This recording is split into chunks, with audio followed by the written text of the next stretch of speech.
bueno, pues has trabajado como director de fotografía y estás también ya trabajando en temas de realización, de dirección de las animaciones y tal. Pues nada, sin más preámbulos, os agradezco mucho la presencia hoy en las masterclasses de la escuela y el tiempo es todo vuestro. Vale. Pues nada, muchísimas gracias por habernos invitado y por darnos esta oportunidad de compartir este oficio nuestro que tanto nos gusta y que es una de las cosas por las que nos gusta porque tiene una serie de particularidades que lo hacen bastante llamativo, bastante único.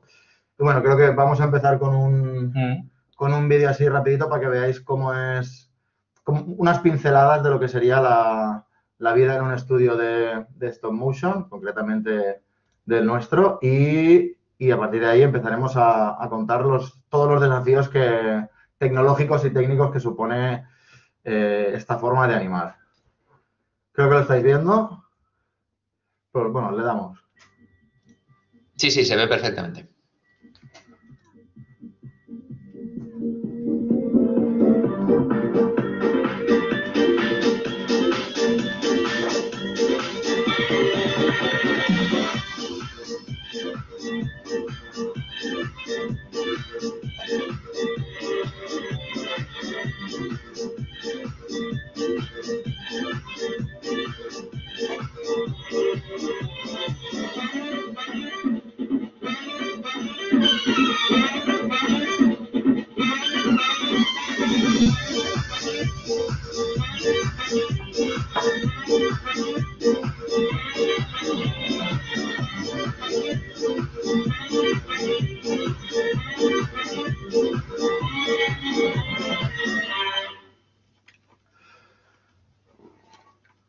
Pues nada, y de paso hemos puesto un poco de publi de nuestro amigo Sergio, que suele trabajar haciendo los makings y demás.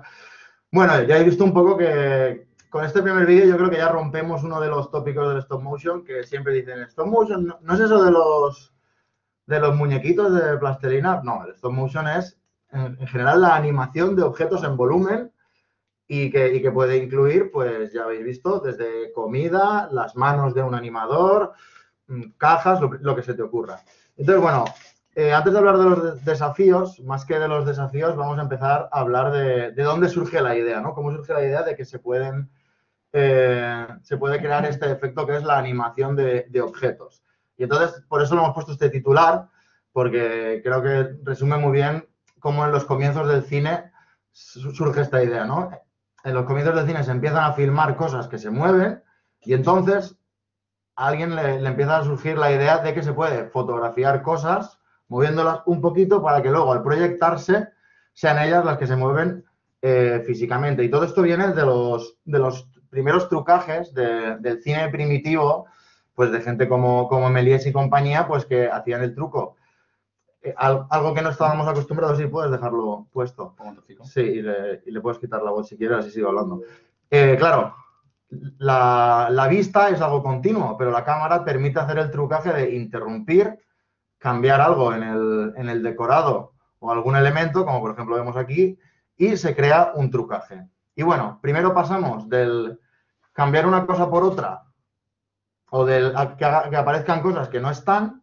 Entonces surge la idea de que moviendo progresivamente se pueda crear el efecto de la animación. Espera, a ver. Esta es. Esto es el Hotel Eléctrico, que además es uno de los pioneros del stop motion en España, segundo de Chomón. Y veis cómo ya empieza la idea de, bueno, pues podemos hacer también que las cosas se muevan. Si vamos trampeando, hacemos una foto, lo movemos un poco y volvemos a fotografiar.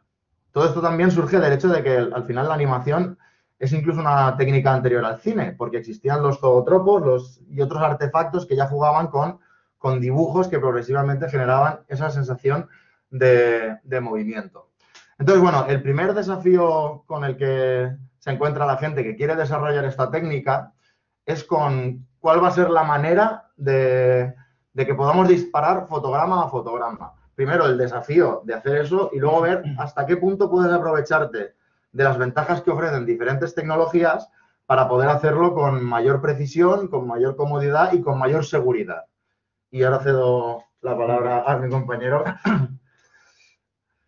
Bueno, un poco lo que se estaba comentando Pablo, ¿vale? Que pues eso, los inicios del cine, con los trucajes que hacía Méliès, digamos que todo empezó con un sistema parecido a este, ¿no? De repente se dieron cuenta que, bueno, las cámaras originales de cine que iban con una manivela como esta, ¿no? Entonces, claro, tenían que mantener siempre el mismo movimiento para rodar, pero de repente se dieron cuenta que si daban un paso, lo paraban y intervenían sobre lo que estaba pasando y después daban otro paso, permitían fotografiar, o sea, hacer foto a foto, ¿no? Entonces ahí fue como empezaron pues eso, ¿no? A arrancar todo este universo de stop motion, ¿no? Entonces, de hecho, el paso de manivela es como se le conoce a la animación stop motion en aquellos tiempos. Entonces, ¿qué sucede, no? O sea, la idea de la charla, que esto no lo hemos dicho realmente, la idea de la charla esta es un poco contaros de qué manera los avances tecnológicos de muchas ramas nos han ido ayudando, han ido desarrollando nuestra profesión y nos han ido ayudando y han ido pues complementando todo lo que hacemos, ¿no? Entonces, esto que tenéis aquí desde esta cámara tan primigenia hasta, bueno, pues probablemente hasta finales de los 80, principios de los 90, que se empezó a trabajar con vídeo o con otros sistemas, siempre se animaba con cámaras de cine, con cámaras de celuloide, ¿no? Entonces, claro, aquí teníamos el gran kit de la cuestión es cómo se animaba sin referencia. Es decir, tenemos que tener en cuenta que lo que hacían los animadores era tener, pues eso, tenían una cámara de cine, ellos no veían lo que estaban haciendo. Ellos tocaban el muñeco o el objeto o lo que fuera, lo animaban, pero hasta que no terminaban y después mandaban a revelar esa película de cine, ellos no veían el resultado.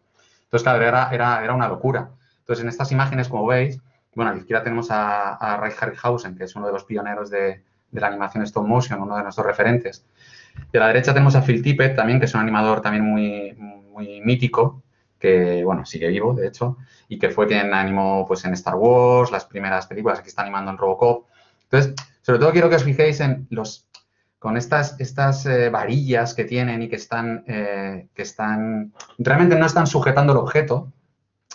Lo que hacían era que marcaban una posición tridimensional en el espacio, pero era la única referencia que tenían. Ellos lo que hacían era que colocaban esa varilla sobre el objeto, tenían una referencia de dónde estaba en ese momento la mano, el objeto, tal, lo quitaban, disparaban, lo volvían a colocar, ¿vale? Y lo movían un poquito y digamos que era la única referencia que tenían. Pero aún así era como trabajar un poco a ciegas.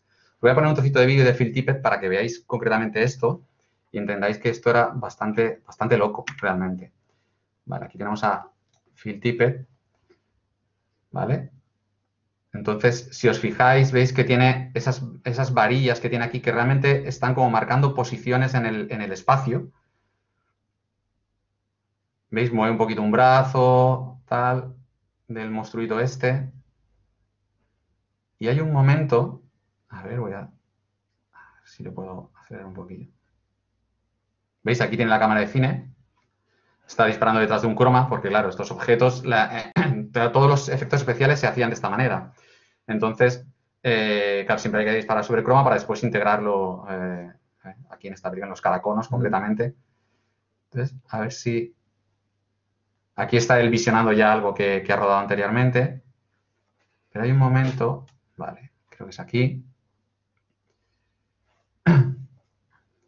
¿Veis? Él retira esos aparatos, dispara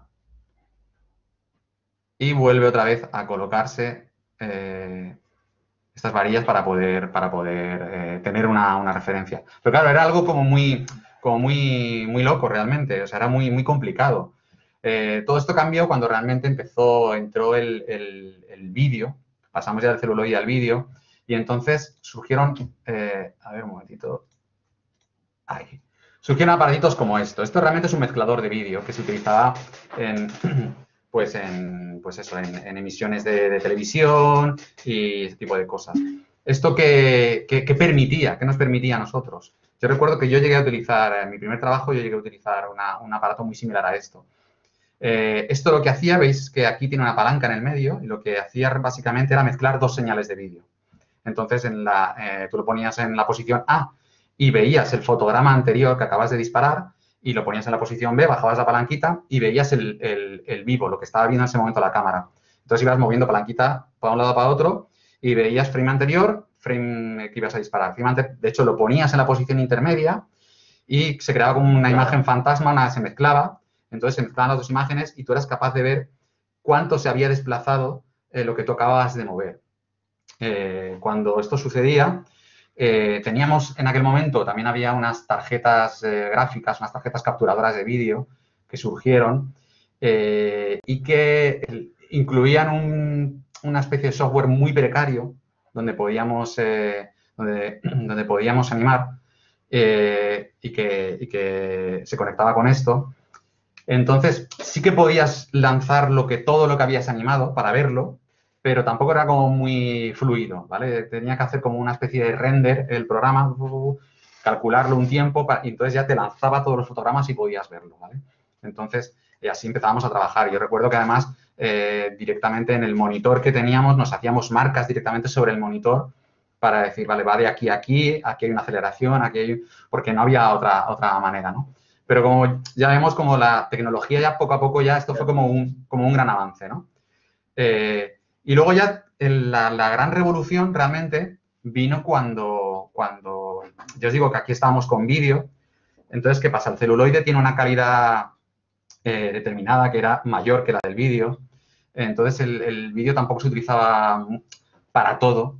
Entonces, la gran revolución fue cuando entraron las cámaras de fotografía digitales, ¿vale? Ahí fue cuando todo cambió. Entonces, en el momento en el que entraron las cámaras de fotografía digitales, pues eso, a mediados de los 90, eso también vino en paralelo a un desarrollo informático en donde empezaron a surgir programas, software, que lo que hacían era conectar directamente la cámara de fotos con el ordenador y te permitía desde el ordenador controlar la cámara de fotos, ¿no? Entonces, allí surgieron varios programas, pero digamos que este es como el programa de referencia que utilizamos en todos los estudios. Ya os voy a dejar aquí con Pablo, Sí. que os cuente un poco de... Bueno, hemos hablado un poco del paso de la tecnología, tanto del celuloide al vídeo, pero también, aunque es un poco de lo que menos constancia hay, pero también hubo una época en que la videoasistencia consistía básicamente en una pequeña cámara que se ponía en el visor de la cámara de cine y tú podías con un VHS ir grabando cosas. Y con eso también se podía hacer precariamente un poco alguna idea de lo que estabas grabando. Pero al final, como estábamos comentando, de todos los pasos, la verdadera revolución acaba siendo la fotografía digital. Porque al final, si bien el cine, siempre se dice, es que al final el cine es una sucesión de imágenes. Al final, el vídeo, en cierto modo, no era eso, porque es un barrido que hace de toda la imagen, con campos que se entrelazan, y probablemente complicaría bastante tanto la ejecución como la visualización de lo que estaban haciendo. Al hacer fotografías digitales una a una a través de la cámara digital y con estos sistemas de control, tú tenías, pues, aparte de que ganas bastante calidad, porque estás realizando fotografías que tienen más resolución, puedes tener tiempos de exposición más largos y eso te ofrece una serie de ventajas, puedes gestionarlo y puedes ver para adelante, para atrás, lo que has grabado, etcétera, etcétera. Al final, lo más curioso de todo es que este gran avance es una cosa muy sencilla, porque en cierto modo lo que hace Dragonframe, que es este software, es gestionar un banco de imágenes. Corrígeme si en algún momento me estoy fantaseando demasiado, pero al final, como podéis ver en esta imagen, abajo tienes una sucesión de todos los fotogramas que se han disparado.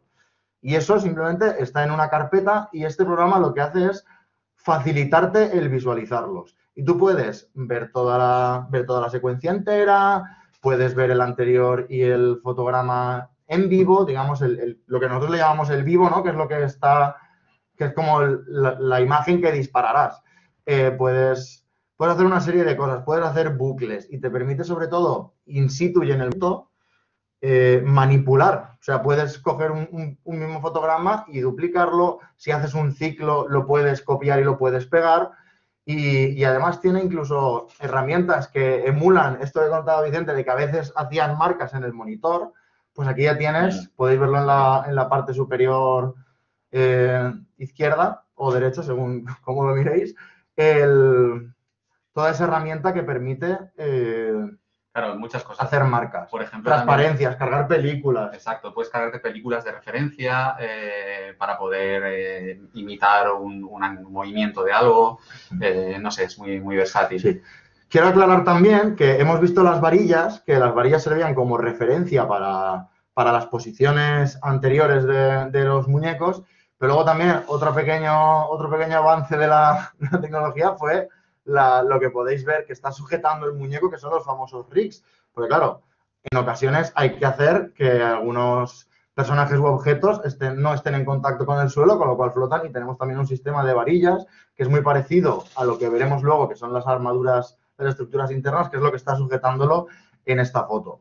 Además, esta nueva tecnología nos permite tener un control verdadero sobre la imagen que estamos capturando. Ya no tenemos que tirar de fotómetro, ya no tenemos que tirar a través de lo que vemos en el visor, que nunca va a ser exactamente igual que lo que luego se imprime en la película química. Ya no tenemos que fiarnos de nuestra vista. Ya podemos tener con total certeza y además con herramientas que nos permiten medir la exposición, o incluso tenemos un histograma, como veis toda la parte de la derecha, tiene incluso, tú puedes ir investigando zonas y puedes ver incluso qué proporción tiene de cada color. O sea, puedes incluso sacar que el gris medio no esté virando hacia ninguno, no esté teniendo ninguna dominancia de otros colores.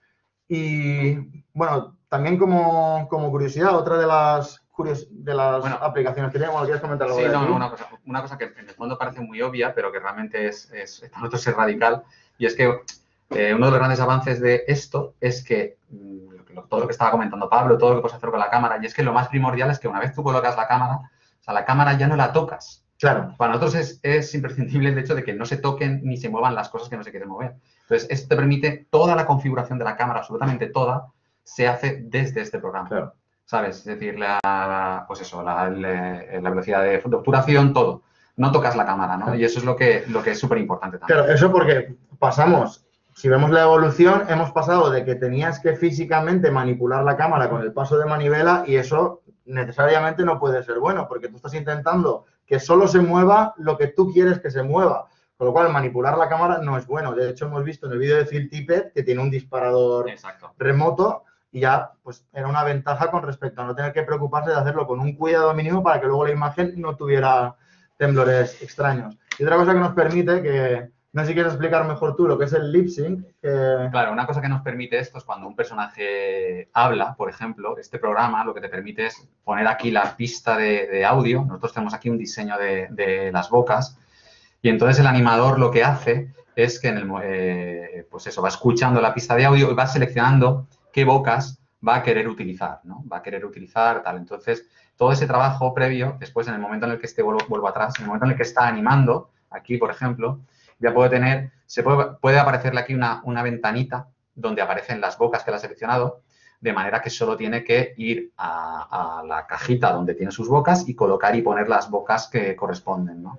Con lo cual es mucho más fácil, mucho más rápido animar, ¿no? Se puede centrar en el movimiento. Exacto. Claro, este personaje que hemos visto tampoco tiene mucho, aunque se tambalea, pero si tuviera brazos y piernas, se podría concentrar en todo el acting y ya tendría mecanizado el tener que ir poniéndole la boca, en este caso bocas. Luego veremos que pueden ser partes de caras lo que se sincroniza, y eso ya lo tienes automatizado y piensas solo en el movimiento del cuerpo. Claro.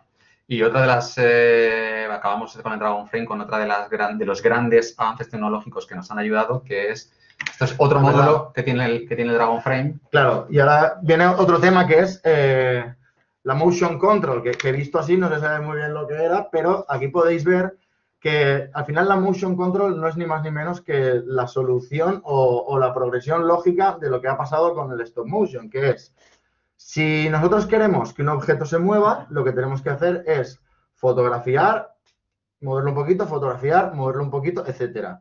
Si queremos que sea la cámara la que se mueva para hacer un traveling, para hacer cualquier movimiento, pues tenemos que hacer lo mismo, pero moviendo la cámara, de tal forma que ya no estamos siendo esclavos de un encuadre que está estático. Entonces, ha surgido, bueno, realmente surge en los años 80 este sistema. Este sistema se utiliza en primer lugar para poder robotizar, ya no con objeto de hacer esto que estoy diciendo, sino para poder robotizar movimientos de tal forma que cuando hay efectos especiales, una de las primeras películas que lo utilizó fue Blade Runner, cuando hay efectos especiales que aunan imágenes grabadas en diferentes lugares, por ejemplo, tú grabas una maqueta y luego grabas y animas una nave, pues tú puedes, teniendo robotizado el movimiento, puedes grabar una capa, retiras lo que has grabado, colocas lo siguiente y sabes que el movimiento que tienes lo has replicado exactamente. Pues cuando llega este aparato al stop motion, lo que nos permite es que esa robotización, en vez de repetir un movimiento, además lo repita frame a frame, de tal forma que nosotros fotografiamos, bueno, preparamos el frame que vamos a disparar moviendo el personaje o lo que haga falta, disparamos, la cámara después de disparar con este sistema robotizado se va a la siguiente posición y repetimos la operación. Y eso, pues, visto muy rápido, es una cosa así. Bueno, nuestro logo, que siempre está bien recordar quiénes somos. Pero como podéis ver, ¿ves? La animadora está animando y la cámara se va moviendo sola.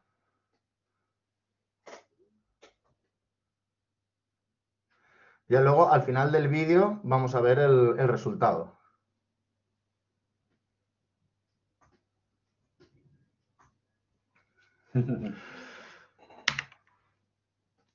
Tenemos aquí. Y luego tenemos otro en el que se ve, la verdad es que se ve menos, pero se ve como a la vez la animación y cómo va quedando. Este movimiento es menos espectacular, pero bueno, al límite de cuadro se ve como la cámara se va moviendo ella sola. Tú programas el movimiento de tal forma que ves cómo va a quedar, sabes a qué velocidad, cómo va a ser el arranque, cómo va a ser la frenada, todo eso que veíamos en el... ¿Podemos ver al...? Sí. Todo esto sonará si habéis diseñado movimientos en After Effects o en otros programas que tienen que ver con animación, como estos son curvas de posición y de velocidad que tú vas manejando y vas haciendo pruebas y cuando ya tienes claro cómo es el movimiento, pues entonces puedes proceder a aplicarlo en el set con los personajes y con todos los elementos. Claro, y también lo mismo que decía antes Pablo. O sea, al ser el movimiento exactamente igual, pues nos permite también trabajar por capas. Exacto. Decir, tenemos un muñeco que tiene unas varillas que luego hay que borrar, que tal, se anima el muñeco, ¿sabes? Se retiran los personajes, luego se vuelve a repetir ese movimiento con el fondo limpio, ¿vale? Para después en postproducción pues poder borrar y tal, y podemos repetir ese movimiento todas las veces que queramos para añadir capas que después en postproducción vamos a sí, incluso, por ejemplo, podríamos, si supusiera una facilidad, podemos, por ejemplo, hacer un movimiento en un set y luego llevarnos ese aparato o despejar el set y frente a ese mismo motion control y frente a esa misma cámara, rodar los personajes en croma totalmente para luego añadirle ese escenario en movimiento que hemos rodado. En fin, muchas posibilidades que se abren con este sistema de robotización. Y luego, bueno, queríamos pasar también, vamos a volver a pasar por aquí. Vale. Exacto. Vale, y luego realmente, bueno, cambiando ya un poco lo que tiene que ver con la tecnología y volviendo un poco a la parte artesanal, ¿no? Que también es tecnología, es tecnología mecánica, es ingeniería, pero al final también es un avance tecnológico y gracias a avances tecnológicos es lo que hemos ido viendo. Exacto. Pues otra parte importante, ¿no? en la que los avances nos han ido ayudando es pues todo lo que tiene que ver con esto, ¿no? Con controlar el movimiento de los personajes, ¿no? Y básicamente unas cosas más importantes, bueno, está medio todo como muy resumido, ¿eh? Porque vamos un poco ahí. Sí, nos quedan 5 minutos. Vale. Esto es, digamos, como la parte más importante para que nosotros podamos controlar el movimiento de los personajes, ¿no? Es decir, la estructura interna que tienen los muñecos.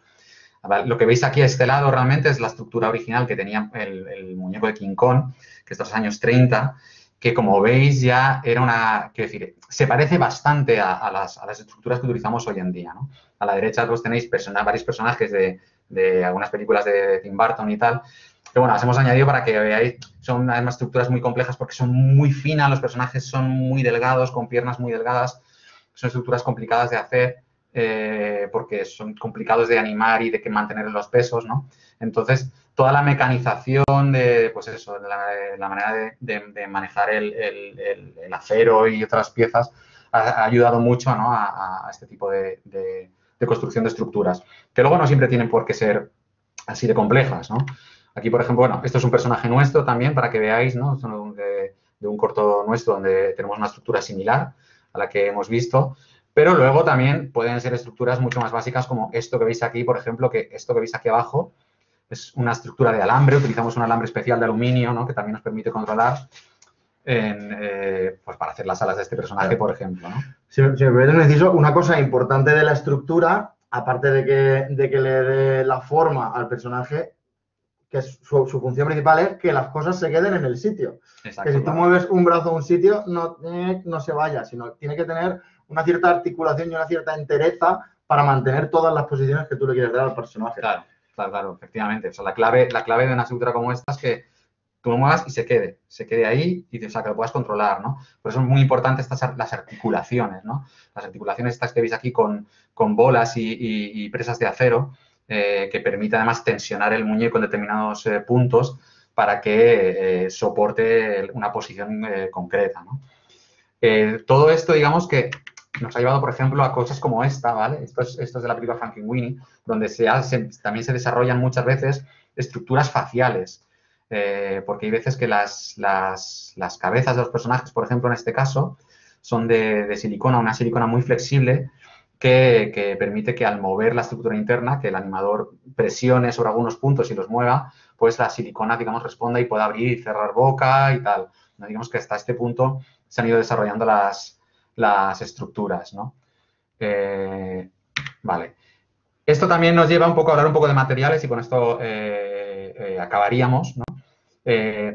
Porque, bueno, todo el mundo, mucha gente conoce o relaciona, ¿no? La animación stop motion con plastilina, porque sí que es verdad que ha sido como uno de los grandes materiales donde se ha desarrollado la técnica y donde, pues eso, mucha gente conoce esto por plastilina. Pero sí que es cierto que lo que hablábamos antes, pues la tecnología también nos ha ayudado también a desarrollar otro tipo de materiales y ya no solo la tecnología, sino a investigar en otras cosas, ¿no? En cómo utilizarlo. También es importante porque, por ejemplo, esto que veíamos aquí de King Kong, por ejemplo, esta estructura se conserva, pero, por ejemplo, no se conserva nada más porque los materiales que se utilizaban para recubrir al personaje o bien eran, en este caso, pelo de animal, que evidentemente pues no se ha conservado, pero se utilizaba mucho látex, por ejemplo, que el látex, por ejemplo, no perdura en el tiempo. Ese látex que se utilizaba muchas veces con el paso de los años se volvía en estado líquido, se deshacía y muchas de esas cosas no han perdurado en el tiempo, ¿no? Entonces, el avance de ciertas cosas, el estudio de ciertos materiales nos ha llevado también a tener materiales como, mira, por ejemplo, en este caso, pues se utiliza pues lana o fieltro con telas. En este caso, por ejemplo, aquí tenemos estos personajes de aquí, son de silicona, con cabezas de resina. Todo esto, normalmente, el proceso, digo, es que es todo como muy resumido, ¿vale? Pero el proceso es, pues sí que se modela primero los personajes en plastilina, se suele modelar todo, para de ahí sacar unos moldes. Depende del material que vayas a utilizar, pues esos moldes son de un material u otro. Entonces, aquí a la izquierda, como os digo, sobre todo tenemos silicona y resina. Aquí a la derecha, por ejemplo, la camiseta de este personaje es de espuma de látex, que es otro material que se estuvo también investigando. Recuerdo, así como anécdota, todas estas series se han hecho aquí en Valencia. Que cuando se empezó a trabajar este material, la espuma de látex, tuvo que venir un técnico de taller de Inglaterra a dar aquí una especie de cursillo de masterclass para aprender a manejar esos materiales, ¿no? Que poco a poco vamos ahí estudiando y avanzando, ¿no? Se sigue trabajando en plastilina, poco, pero sí. Por ejemplo, esto que veis aquí a la izquierda, estas cabezas y estas manos están hechas de plastilina. Entonces, el animador es más costoso, ¿no? Porque el animador tiene que modelar cada fotograma, un cambio de expresión, tiene que estar modelando, ¿no? Entonces, es mucho más lento. Entonces, no se utiliza tanto, pero se sigue utilizando. Y, bueno, aquí he puesto un ejemplo también muy diverso, ¿no? Como este personaje de Fantastic Mr. Fox, donde es directamente pues, pelo sintético, que también se animaba y tal. Y queríamos acabar con esto, ¿no? Es decir, digamos que en el punto en el que estamos hoy en día, donde han llegado un poco los avances tecnológicos sería esto, ¿no? A la impresión 3D, que no en todas las producciones, pero sí en muchas de ellas se utiliza este sistema para para animar las caras, ¿no? ¿Esto qué supone? Que el proceso, digamos, sería que hay previamente un departamento que tiene que modelar esas caras en 3D, que animar esas caras en 3D para después hacer esa impresión. Y después el animador realmente lo único que tiene que hacer es sustituirlas, ¿vale? Normalmente las caras, aquí veis algunos ejemplos. Aquí en la derecha, ¿veis?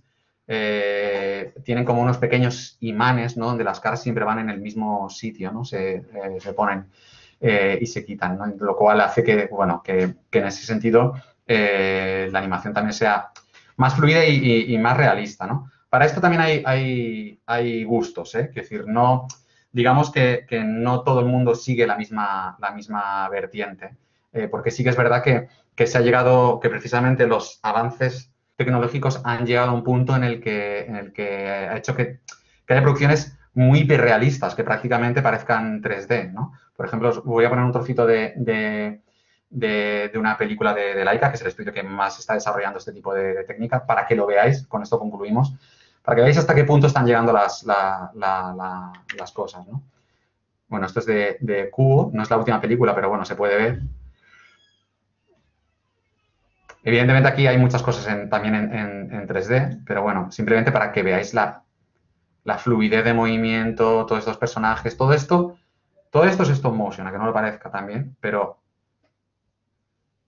Entonces, ellos sí que son un estudio que digamos que se definen por esto, ¿no? Por utilizar todo lo que ha desarrollado la técnica, todo esto que nos hemos estado contando para llegar a un punto que prácticamente parece 3D, ¿no? Entonces, sí que es verdad que mucha gente se cuestiona, bueno, ¿hasta qué punto, no? ¿Para qué vas a hacer stop motion y que tu objetivo sea parecer 3D? Efectivamente, ¿no? Entonces, bueno, esta es una opción, ¿vale? Sí que es verdad que normalmente, bueno, en esto hay mucha gente que somos muy puristas también, no, bueno, muy puristas, pero bueno, que sí que es verdad que lo que nos gusta del stop motion también es que, en cierto modo, poder percibir, ¿no? Esos objetos físicos, ese movimiento de los muñecos y tal, pero bueno, queríamos enseñar esto como conclusión, ¿no? De hasta qué punto puede llegar la técnica, ¿no? Y con esto creo que tendríamos... Hemos terminado. Hemos terminado. Aquí os mandamos amor de todos nuestros compañeros. Y bueno, yo estaba esperando a que acabáramos porque como no oigo nada, no sé si realmente está al otro lado todo funcionando correctamente. Todo ha funcionado perfectamente. Vale, perfecto, vale. Me quedo mucho más tranquilo. A ver cómo puedo salir de aquí. Sí, la verdad es que esto es un poco incómodo en ese sentido. Que la realización. Arriba a la derecha tienes un botón, un círculo con un cuadradito dentro, el signo de parar. Sí. Vale, perfecto. Pues nada, muchísimas gracias. Muchísimas gracias por la charla. Ha estado genial, me ha parecido muy interesante. Recuerdo a los asistentes que podéis hacer preguntas en el foro, en el chat de la videoconferencia y vamos pasando las preguntas. Yo tengo alguna pregunta para romper el hielo. Una de las cosas que siempre me ha llamado la atención del stop motion es que tengo la sensación de que el proceso es muy, muy, muy laborioso. Nos vamos un poco pues, a la animación tradicional en la que había que dibujar fotograma a fotograma, pues aquí hay que fotografiar fotograma a fotograma. Claro, esto desde el punto de vista económico, financiero, digamos, las producciones serán largas en el tiempo y supongo que serán costosas. A ver, sí, lo que pasa es que sí que es verdad que evidentemente es costoso, es muy laborioso, pero hay una cosa, o sea, hay como una idea general de que realmente esta técnica es mucho más cara que otras. Y no es así realmente. Es decir, cuando tú miras, por ejemplo, es muy curioso ver cómo, o sea, bucear un poco, investigar en los presupuestos de las grandes películas de grandes estudios y ves películas rodadas en stop motion y películas rodadas, por ejemplo, en 3D y no son más caras las realizadas en stop motion. Hay como una especie de miedo. Nosotros, por ejemplo, que hacemos proyectos propios, pero también hacemos proyectos para publicidad, para otras cosas, pues que hay como un miedo de que, no, es que no lo vamos a hacer con esta técnica porque es muy caro. Es verdad que no es barato, pero no es mucho más caro que otras técnicas. Todo depende de contra qué lo enfrentes. Sí, claro.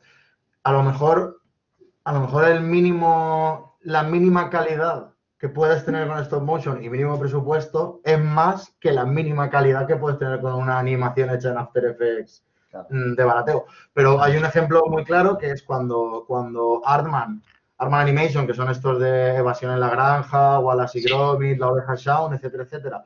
Ellos trabajaban y tenían un acuerdo con DreamWorks para que distribuyera sus películas.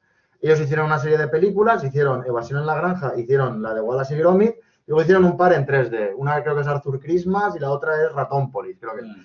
Y las películas en 3D prácticamente doblan en presupuesto a las películas hechas en stop motion.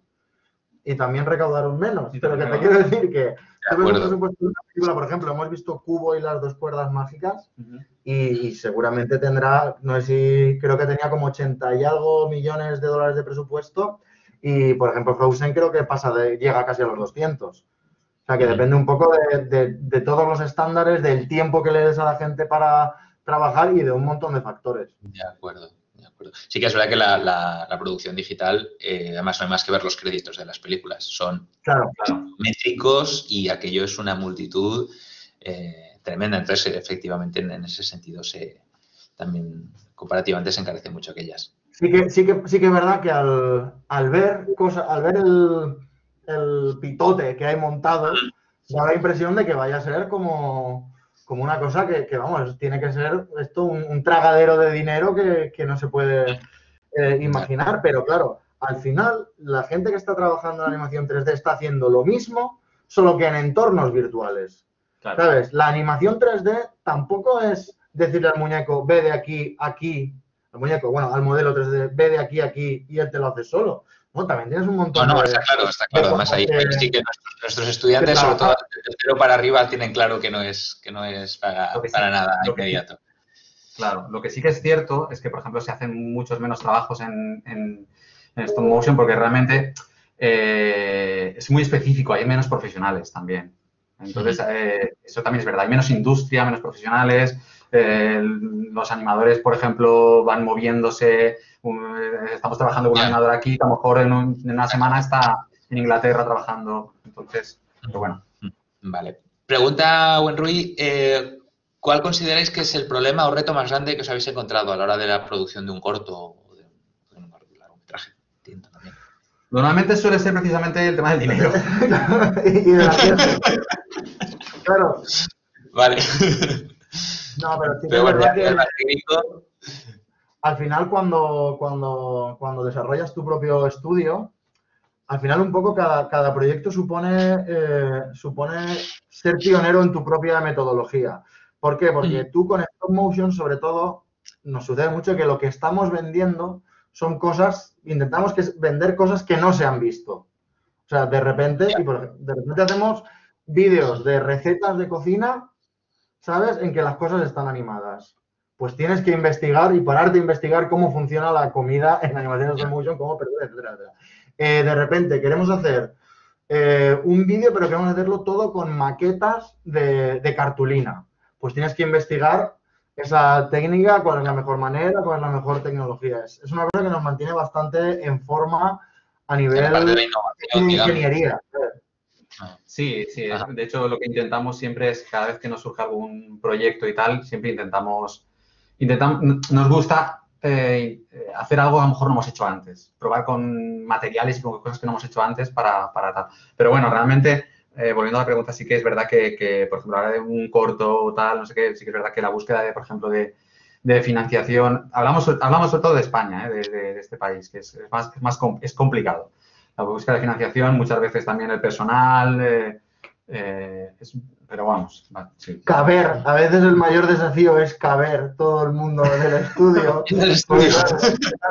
Claro, al final tú haces una producción como Frozen y dices, ¿dónde están los decorados? Y vas a una estantería y sacas un disco duro y ahí está todo. Sí, aquí tenemos que tener todo, vas acumulando todo lo que haces ocupa un espacio.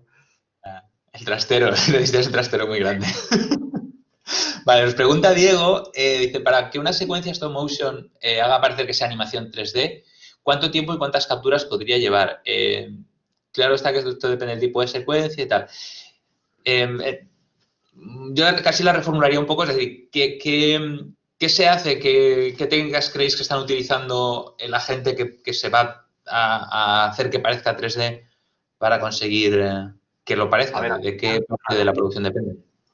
Claro, a ver, al final realmente todo se resume en que el movimiento sea muy fluido, ¿vale? Cuando si hablamos de los personajes, luego ya viene la estética final, la postproducción. Sí que es verdad que, por ejemplo, Laika concretamente sí que mezcla capas con cosas en 3D, pero cuando hablamos de la animación de los personajes, por ejemplo, depende mucho de la tasa de fotogramas a la que dispares. Por ejemplo, cuando trabajamos para televisión es muy habitual no trabajar a 25 fotogramas por segundo, sino trabajar a 12 fotogramas por segundo, a trabajar a la mitad, de manera que cada fotograma se repite 2 veces. Eso hace que la animación es un poco menos fluida, ¿vale? Pero el ojo está acostumbrado. Entonces, una cosa que hacen que solemos hacer, por ejemplo, cuando animamos, es como hay veces que a lo mejor una secuencia complicada, claro, la diferencia entre esta animación y otra animación 3D es que aquí te lanzas a animar y tú realmente no puedes parar, no puedes irte al final de la animación para retocar una cosa y volver, ¿sabes? Como en 3D, ¿vale? En 3D tú puedes... Perdéis el in-betweening de la animación tradicional. Exacto. O sea, en 3D tú haces como una animación básica, vuelves y la pules. Vale, ahora voy a pulir esto, ahora voy a pulir las animaciones secundarias.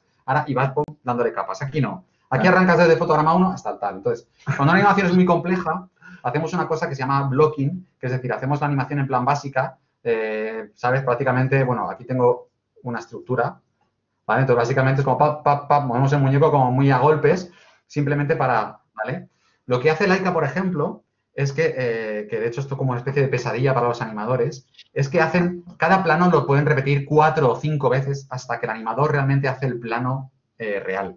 Es decir, primero hace un blocking disparando a 8 fotogramas por segundo, después tal, después otra vez, lo va repitiendo y lo repiten y lo repiten y lo repiten. Lo repiten cada vez dándole mayor tasa de fotogramas hasta que realmente el director dice, vale, entonces cuando van a hacer ese plano, claro, o sea, esa animación es absolutamente fluida. Claro. Luego también es cierto que las estructuras que utilizan ellos no es como esto, sino son estructuras muy, muy, muy precisas que permiten mover milimétricamente. Utilizan estructuras que a lo mejor con una varilla desde fuera estás moviendo para que el personaje respire, tal. O sea, invierten muchísimo tiempo en la mecánica de tanto en la animación previa como en la mecánica de los personajes. Eso hace que después sea muy realista la animación.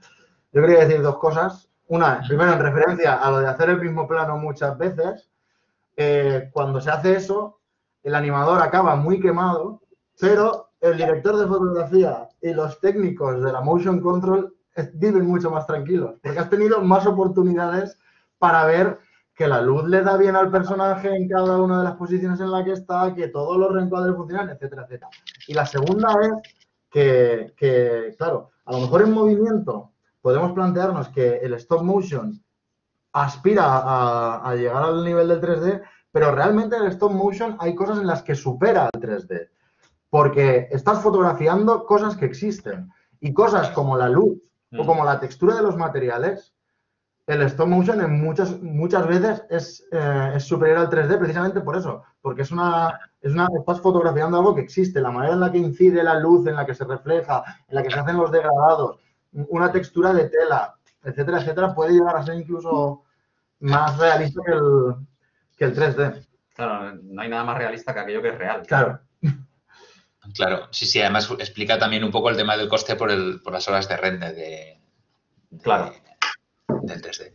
Vale, preguntaba Inma una cuestión que dicen los alumnos que es interesante. Claro, yo estaba priorizando las preguntas de los estudiantes, pero sí que es verdad que la pregunta de Inma es interesante, y es que dice que nada, tenemos aquí a los estudiantes de Ingeniería Multimedia poniendo ojitos, que todo muy chulo, y que, claro, aquí una de las cosas que pueden ser, o sea, una pregunta que surge es en una empresa, en un estudio de animación centrado en stop motion, ¿qué papel pueden tener los ingenieros multimedia, las ingenieras multimedia, que son, de alguna manera, programadores especializados en software, pues a lo mejor como el software que habéis enseñado y demás? Por ejemplo, ese tipo de programas, ¿también personalizáis el software como ocurre en los estudios de animación 3D o trabajáis más con el software tal cual? Sí, sí que se puede, sí que se puede. Nosotros, nosotros no lo hemos hecho, pero sí que hay estudios que realmente sí que lo personalizan. De hecho, ya te digo, en la ECA, por ejemplo, otros estudios sí que van avanzando en sus propias cosas, pero sí, sobre todo a nivel de, por ejemplo, de mecanizar muchas cosas, porque hemos hablado de la cámara robotizada, pero es cierto que las luces también se hace.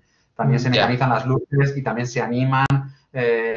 Entonces, toda Motion Control, por ejemplo, todas las cámaras estas, o casi todas, se basan en Arduinos. Entonces, claro, entonces hay gente que tú puedes comprar una, pero también puedes seguir desarrollando y hacer... De hecho, nosotros en la primera temporada de Clay Kids teníamos una Motion Control que se la habían hecho a medida, porque todavía no estaba tan extendido y fue una empresa que ahora no me acuerdo, de aquí de Valencia, que se encargaba de travelings y demás, y que le hizo tanto el sistema como el software para manejarla. Que de todas formas también eso a veces tiene un nivel aunque sea ya no a nivel programación, pero hay veces que a nivel software empiezas a bucear para cambiarle los parámetros y demás, que ojo, cuidado, hay que pilotar bastante. Porque hay que pensar que al final todo ese, por ejemplo, lo de la Motion, una cosa muy curiosa es que al final lo que tú estás haciendo con la Motion es solo, ni más ni menos que programar rotaciones de motores.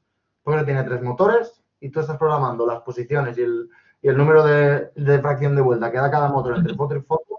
Y eso es lo que a nosotros a nivel usuario y en el interfaz vemos como curvas de movimiento y demás, pero hay una conversión digamos, de tu voluntad como cineasta de que esto arranque y se mueva así, que lo pueda entender un sistema robotizado, que es ahí donde está quizás lo más parecido al manejo de software y de... Sí, luego también de ingeniería. Estaba acordándome, por ejemplo, también, o sea, sí que es verdad que alguna vez lo hemos hecho. Estaba acordándome, por ejemplo, cuando estábamos rodando Clay Kids, que es una serie que hemos puesto, que no es nuestra, pero todos hemos trabajado en esa serie, que cada vez que llevábamos los planos a la postproducción, que básicamente prácticamente utilizábamos After para componer, pues siempre que llevábamos esos planos, hacíamos un proceso antes de importábamos los planos, bueno, una serie de pasos que hacíamos antes de ponerte realmente a postproducir, a borrar varillas o lo que sea. Entonces, pues bueno, entró una persona que en lo que nos desarrolló un script que nos automatizó eso. Por ejemplo, todos los pasos previos nos lo automatizaba. Entonces, cada vez que importábamos un plano, aplicábamos el script y nos ahorraba fases de trabajo y nos preparaba ya la composición de After Effects para trabajar. Sí, el desarrollo de tools en definitiva sigue siendo un rol relevante en un estudio. Sí, a lo mejor no tanto como en otra técnica, pero sí. De acuerdo. Vale, pues nada, creo que vamos a tener que ir cerrando simplemente la verdad es que yo estaría aquí hablando con vosotros sobre el tema mil horas, pero vienen charlas detrás. Nada, agradeceros de nuevo la presencia hoy aquí y de nuevo pues agradeceros, aplaudiros la presentación. Nada, gracias a vosotros. Muchísimas gracias. Un placer. Saludos. Nada, ahora no sé, para los estudiantes de las charlas, o sea, que asisten a las charlas, no sé si las siguientes siguen el mismo enlace o no. Esto no, en la página de las masterclasses de la escuela tenéis los enlaces. Creo que sí que es el mismo para todas las charlas. Es el mismo para todas, de acuerdo. Vale, pues entonces eso.